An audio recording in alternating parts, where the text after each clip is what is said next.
My cousin once gave me this book called The Highly Sensitive Person by Elaine Aron. And I remember reading it and just feeling so seen and validated by the fact that there are some people who are genuinely just extremely sensitive to sound, to smell, to feelings. And I am one of those people. Now imagine living in a super high energy, bustling city like Lagos for pretty much my entire life. You can imagine that I constantly feel overwhelmed and overstimulated. And I used to long for the world to just stop for like 5 minutes so I could gather myself and rejoin the rat race.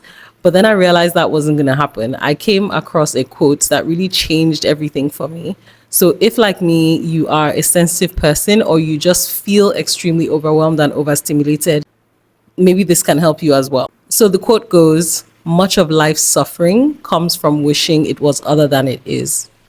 And all that means is that as long as you don't accept life for what it is, you will constantly be in a state of suffering. And accepting life for what it is doesn't mean giving up. It doesn't mean not having goals or ambition. It just means rolling with the punches. This quote made me realize that the earth was never going to stop spinning on its axis so that I could catch my breath. I had to take responsibility for finding a way to slow things down in my own life without losing myself, my passion, my drive, or no longer pursuing my goals.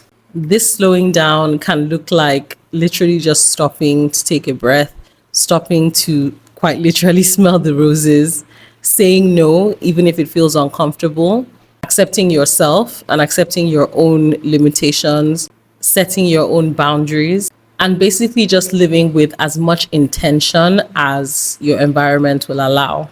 And yes, sometimes this means changing your environment entirely. But even when that option is not available to you, it's not feeling helpless and like you have to be a part of the whirlwind of a bustling city constantly in order to keep up. I intend to share a lot more about the ways in which I have adopted intentional living practices because they have helped me immensely and I think they might help some other people.